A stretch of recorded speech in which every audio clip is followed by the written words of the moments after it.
মানুষ কি কেবল সন্তান ধারণের জন্য একে অপরের সাথে ঘর বাঁধে, নাকি ভালোবাসাই থাকে এই সম্পর্কের সমীকরণের মূল মন্ত্র? কোনটা? সন্তান জন্মের জন্য প্রয়োজন একজন পুরুষ, একজন নারী এবং প্রকৃতির ইচ্ছা। কিন্তু বিজ্ঞান ক্রমশ সেই প্রথাগত ধারণাকে চ্যালেঞ্জ জানাচ্ছে। সন্তান জন্ম দেওয়ার জন্য ভবিষ্যতে আদৌ কি একজন পুরুষের প্রয়োজন পড়বে?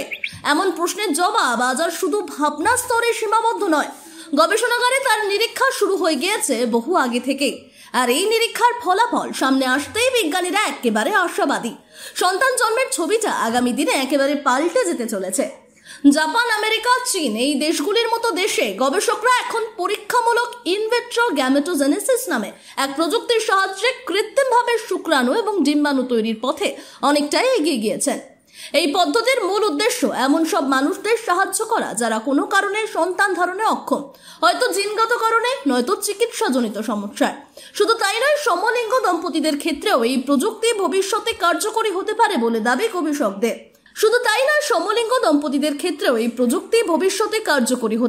দাবি গবেষকদের। সবচেয়ে উল্লেখযোগ্য বিষয়, এই প্রযুক্তির ব্যবহার করে চীনে ইতিমধ্যেই ইঁদুরের দেহে সফলভাবে পরীক্ষা চালানো হয়েছে। গবেষণাগারে কৃত্রিমভাবে তৈরি করা শুক্রাণু এবং ডিম্বাণুর নিষেকে জন্ম নিয়েছে সম্পূর্ণ সুস্থ ইঁদুর ছানা। অর্থাৎ কোনো পুরুষ ইঁদুরের শরীর থেকে সংগৃহীত প্রকৃত শুক্রাণুর দরকারই পড়েনি। নতুন প্রাণ এসেছে শুধুই গবেষণাগারের কাচের ঘরে জন্ম নেওয়া কোষের সাহায্যে। এটি নিঃসন্দেহে বিজ্ঞানের ইতিহাসে একটি যুগান্তকারী সাফল্য। এই কৃত্রিম জনন কোষ তৈরির পেছনে মূল ভূমিকা নিচ্ছে স্টেম সেল বা মাতৃকোষ। এটি এমন এক ধরনের আদিকোষ যেখান থেকে তৈরি হতে পারে শরীরের যে কোনো ধরনের কোষ, হোক তা রক্তের, যকৃতের কিংবা ডিম্বাণু বা শুক্রাণু। গবেষকরা প্লুরিপোটেন্ট স্টেম সেলকে রাসায়নিক প্রক্রিয়ায় প্রাইমোরডিয়াল জার্ম সেলে রূপান্তরিত করছেন, আর সেখান থেকেই জনন কোষ উৎপন্ন হচ্ছে। স্টেম সেলের পরিবর্তে এখনই ভবিষ্যতের প্রজনন শক্তিহীন মানুষদের জীবনে ফিরিয়ে আনতে পারে নতুন আশার আলো।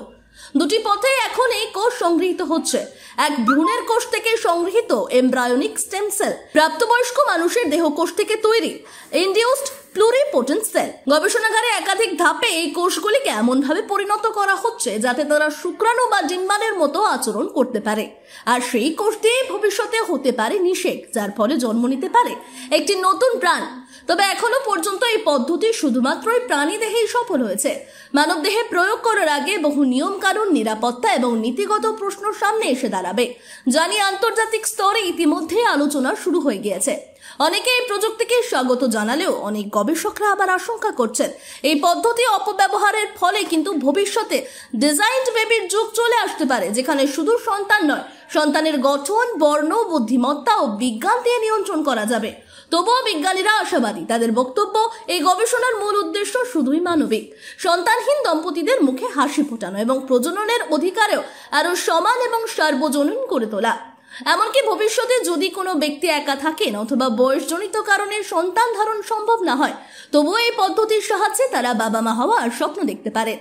বর্তমানে যেখানে আইভিএফ পদ্ধতি বহু ক্ষেত্রেই ব্যর্থ হচ্ছে, সেখানে স্টেম সেল নির্ভর এই নতুন কৌশল আগামী দিনে প্রজননের পরিভাষা বদলে দিতে পারে বলেই মত চিকিৎসা বিজ্ঞানীর একাংশদের। সব মিলিয়ে বলা যায়, সন্তান জন্মের যে ছক আমাদের সমাজ এতদিন মেনে এসেছে, সেই ছকটাই বদলে যেতে বসেছে। পুরুষ বা নারী নয়, ভবিষ্যতের জনন ক্ষমতা হয়তো শুধুই কোষ আর প্রযুক্তির উপর নির্ভর করবে। এই মুহূর্তে বিষয়টি পরীক্ষামূলক হলেও বিজ্ঞানীদের দাবি, সত্যি হলে তা আগামী প্রজন্মের জীবনে এক আমূল পরিবর্তন এনে দেবে। আর সেই ভবিষ্যতের কড়া নজরেই গড়ছে আজকের গবেষণাগার। Bureau report, sky news Bangla.